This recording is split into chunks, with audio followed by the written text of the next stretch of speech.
പൊതുവിൽ monsoon art ഫെസ്റ്റിന്റെ ഒരു സാങ്കത്യത്തെ പറ്റി ആലോചിച്ചുകൊണ്ട് തുടങ്ങാം എന്നാണ് വിചാരിക്കുന്നത്.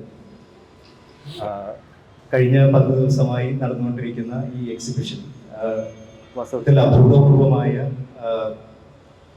പ്രേക്ഷകരുടെ പങ്കാളിത്തം കൊണ്ട് വളരെ സമ്പന്നമായ ഒരു എക്സിബിഷനായിട്ടാണ് കണക്കാക്കപ്പെടുന്നത്. അപ്പോൾ ആ രീതിയിൽ മൺസൂൺ ആർട്ട് ഫെസ്റ്റ് ഒരു കേരളത്തിൻ്റെ ഒരു കലാഭൂപടത്തിൽ ഇത് 8ാമത്തെ എഡീഷനാണ്. കഴിഞ്ഞ 7 എഡീഷനുകളും വളരെ ഭംഗിയായി നടക്കുകയുണ്ടായി. 8ാമത്തെ എഡീഷൻ കുറെ കൂടി വിപുലമായ ഏകദേശം 140ഓളം കലാകാരർ പങ്കെടുക്കുന്ന ഏറ്റവും വിപുലമായ ഒരു എക്സിബിഷനായിട്ട് ഇത് മാറി എന്നുള്ളത് വളരെ സന്തോഷം തരുന്ന ഒരു കാര്യമാണ്.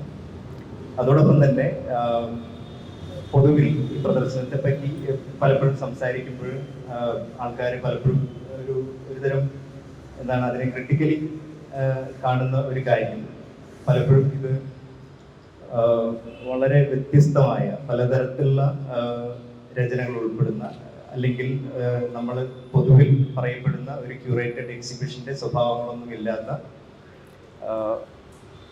പ്രത്യേകിച്ചും പരിണിതപ്രജ്ഞരായ കലാകാരന്മാർക്കൊപ്പം തന്നെ അക്കാദമികളിൽ പഠിക്കാത്ത അല്ലെങ്കിൽ സ്വയം പഠിച്ച ആൾക്കാർ ഉൾപ്പെടെയുള്ള അമച്വർ ആയിട്ടുള്ള ആൾക്കാർ ഉൾപ്പെടെ മിഡ് കരിയർ ആർട്ടിസ്റ്റുകൾ ഉൾപ്പെടെയുള്ള വലിയൊരു വ്യത്യസ്തമായ കലാഭാഷകൾ കൈകാര്യം ചെയ്യുന്ന ആളുകളെ ഉൾക്കൊള്ളിച്ചുകൊണ്ടുള്ള ഒരു പ്രദർശനം എന്ന രീതിയിൽ അതിൻ്റെ ഫോക്കസ് എവിടെയാണ് എന്നുള്ള ഒരു വിമർശനം പലപ്പോഴും പല സുഹൃത്തുക്കളും ഉന്നയിക്കുകയുണ്ടായി.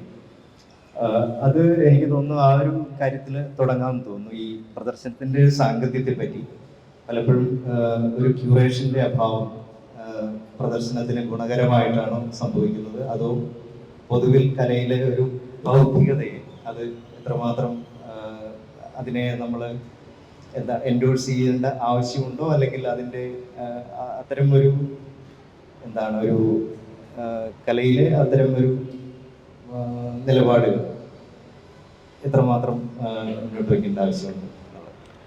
മനോജ് ഉന്നയിച്ച വിഷയം വളരെ കാതലായ ഒന്നാണ്. ഒപ്പം തന്നെ അത് അത്രയധികം വിവാദാത്മകമാകാനുള്ള സാധ്യതയുള്ളതൊന്നാണ്. ഇപ്പോൾ ഡൽഹി പോലുള്ള അല്ലെങ്കിൽ ബോംബെ പോലുള്ള സ്ഥലങ്ങളിൽ, മഹാനഗരങ്ങളിൽ ഒരു 3 കലാകാരന്മാരെ കാണുകയാണെങ്കിൽ അതിൽ 3ാമത്തെ ആള് ക്യൂറേറ്റർ കൂടിയായിരിക്കും. അപ്പൊ ഈ ക്യൂറേഷൻ എന്ന് പറയുന്ന വാക്ക് ഇന്ന് കേവലം കലയുടെ രംഗത്ത് മാത്രമല്ല, സാഹിത്യം, ഫാഷൻ, കുക്കറി, കുലിനറി സ്പെഷ്യാലിറ്റീസ് എന്നുവേണ്ട സിനിമ, എല്ലാ മേഖലകളിലും, ആവിഷ്കാരത്തിൻ്റെ എല്ലാ മേഖലകളിലും ക്യൂറേഷൻ എന്ന് പറയുന്ന വാക്ക് ഉപയോഗിക്കുന്നു. അപ്പോൾ ഒരു കൂട്ടം കാര്യങ്ങളിൽ നിന്ന് അവയുടെ സ്വാഭാവികമായ ചില ഗുണങ്ങളെ വേർതിരിച്ചെടുത്ത് സവിശേഷമായ പഠനത്തിനോ ശ്രദ്ധയ്ക്കോ വേണ്ടി കാണികളുടെ മുമ്പിൽ അല്ലെങ്കിൽ ഉപഭോക്താക്കളുടെ മുമ്പിൽ അവതരിപ്പിക്കുക എന്ന് പറയുന്ന ഒരു ഒരു ഒരു ഡെഫിനിഷനാണ്, ഒരു നിർവചനമാണ് ഇന്ന് ക്യൂറേറ്ററിംഗ് പ്രാക്ടീസിനെ സംബന്ധിച്ചിടത്തോളം നിലവിൽ നിൽക്കുന്നത്.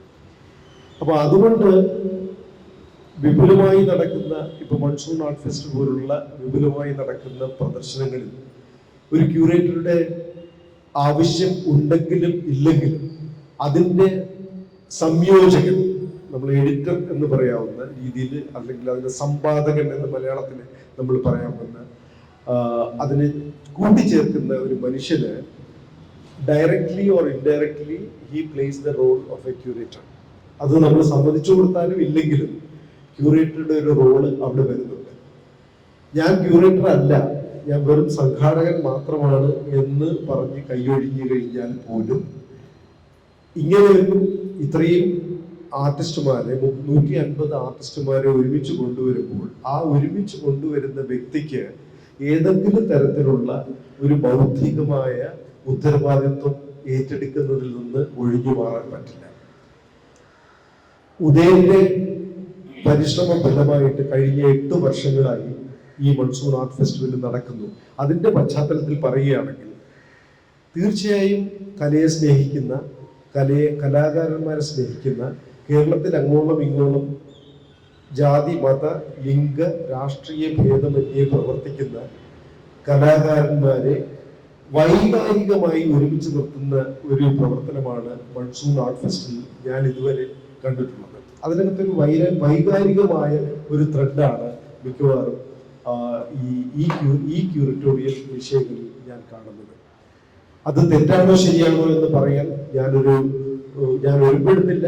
കാരണം അത്രയധികം വൈകാരികമായ ഒരു ബന്ധം എനിക്ക് ഉദയനുമായുണ്ട്. അപ്പൊ അതുകൊണ്ട് പലപ്പോഴും ക്യൂറേഷൻ എന്ന് പറയുന്ന വിഷയത്തെക്കുറിച്ച് നടക്കുന്ന പല സംവാദങ്ങളിലും ഞാൻ ഒരു ക്യൂറേഷൻ പഠിച്ച വ്യക്തിയാണെന്നുള്ള നിലയിലും പ്രാക്ടീസ് ചെയ്യുന്ന വ്യക്തിയാണെന്നുള്ള നിലയിലും ഞാൻ പലപ്പോഴും ഈ വളരെ ലിബറലായി ക്യൂറേറ്റ് ചെയ്യുന്നവരെ വാദത്തിൽ തോൽപ്പിക്കാനുള്ള ശ്രമങ്ങൾ നടത്താറുണ്ട്. അപ്പോൾ അങ്ങനെ നടത്തുന്നത് കൊണ്ട് അത് ഞാൻ പഠിച്ച അല്ലെങ്കിൽ ഞാൻ പ്രാക്ടീസ് ചെയ്യുന്ന ഡിസിപ്ലിനെ പ്രൊട്ടക്ട് ചെയ്യുന്നു, അതിൻ്റെ ഒരു സാധ്യതകളെ വിപുലപ്പെടുത്തുന്നു എന്നുള്ളൊരു സതുദ്ദേശം മാത്രമാണ് ഉള്ളത്. അല്ലാതെ ഒരു ആർട്ടിസ്റ്റിന് ക്യൂറേറ്റർ ആയിക്കൂടുന്നോ അല്ലെങ്കിൽ ക്യൂറേറ്റർക്ക് ആർട്ടിസ്റ്റ് ആയിക്കൂടുന്നോ എന്നും ഇല്ല.